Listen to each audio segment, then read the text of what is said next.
हजूर सल्लल्लाहु अलैहि वसल्लम को अबी लाहब ने कबीला बदर करने का ऐलान कर दिया था कि मैंने मोहम्मद सल्लल्लाहु अलैहि वसल्लम को अपने कबीला से निकाल दिया और आज के बाद हमारा उनसे कोई ताल्लुक नहीं।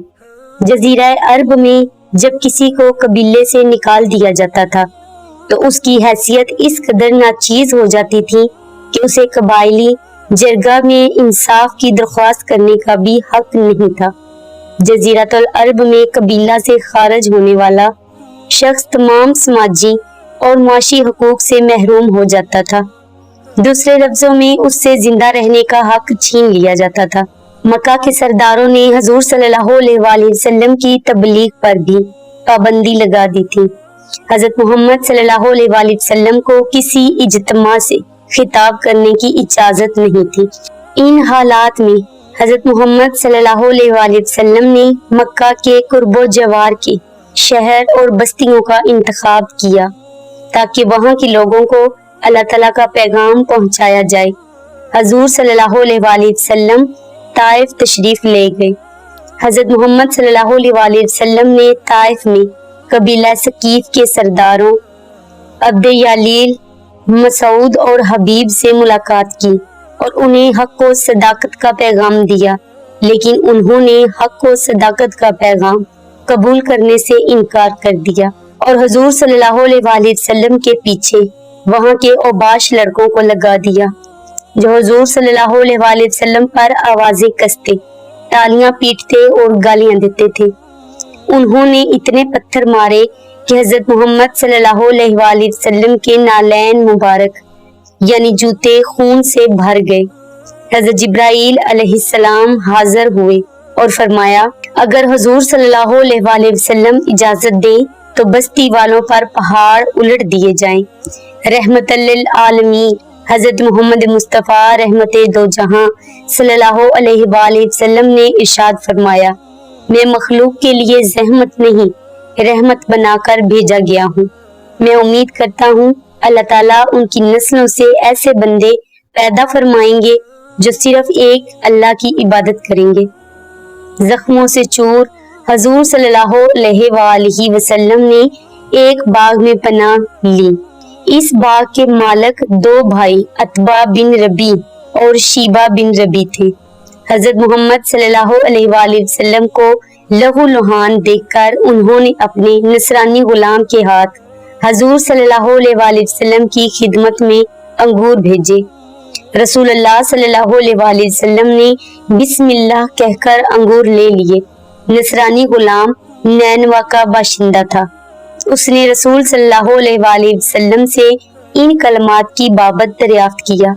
रसूलुल्लाह सल्लल्लाहु अलैहि वसल्लम ने इरशाद फरमाया, तुम मेरे भाई यूनुस बिन मत्ता के शहर के रहने वाले हो, वो भी मेरी तरह अल्लाह के पैगंबर थे। ये सुनकर इब्ने रबिया का गुलाम अदास हजूर सल्लल्लाहु अलैहि वसल्लम के कदमों में झुक गया। अदास ने कहा, अगरचा मेरे आका अतबा ने मुझे ये कहा है कि हजूर सल्लल्लाहु अलैहि वसल्लम को अंगूर पेश करूं, लेकिन मैं जानता हूँ वो हजूर सल्लल्लाहु अलैहि वसल्लम को इस बाग में पनाह नहीं देगा।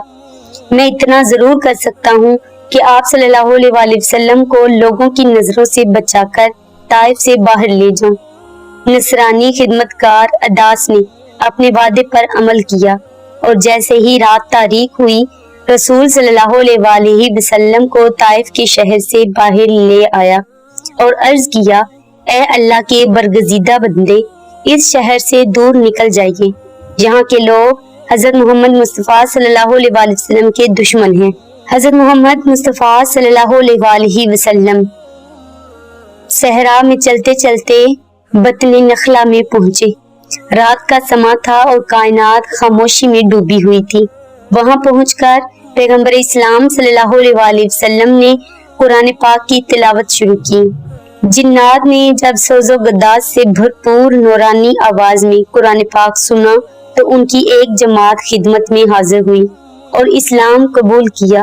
कुरान पाक के 40वें सूरा में इरशाद है, और वो वक्त आन पहुंचा कि जब हमने जिन्नों की एक जमात को तुम्हारी जानब भेजा ताकि वो कुरानी आयात को सुने اور جب وہ حاضر ہو گئے تو انہوں نے ایک دوسرے سے کہا کہ خاموش ہو کر سنو۔ پھر وہ اپنی قوم کی طرف عذاب سے ڈرانے والے بن کر پلٹے۔ سورۃ الاحقاف آیت نمبر 29۔ رسول اللہ صلی اللہ علیہ وآلہ وسلم طائف کے شہریوں سے مایوس ہو کر مکہ لوٹ آئے۔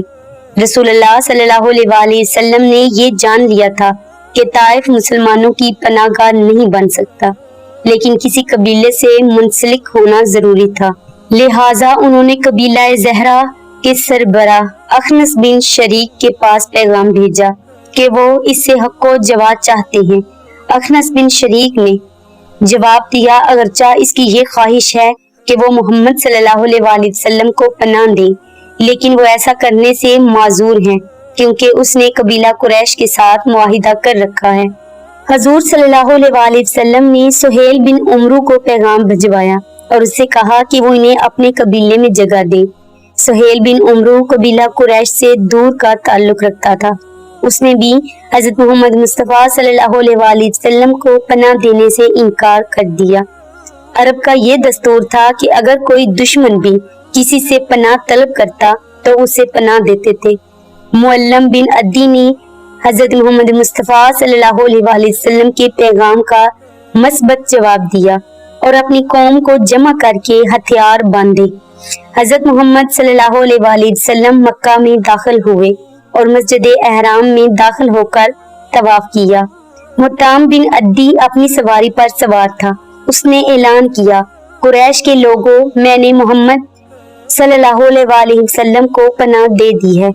مطعم بن عدی اور اس کے لڑکوں نے حضور صلی اللہ علیہ وآلہ وسلم کے گرد حلقہ بنا رکھا تھا۔ کعبہ میں حاضری کے بعد حضرت محمد صلی اللہ علیہ وآلہ وسلم اپنے گھر تشریف لے گئے۔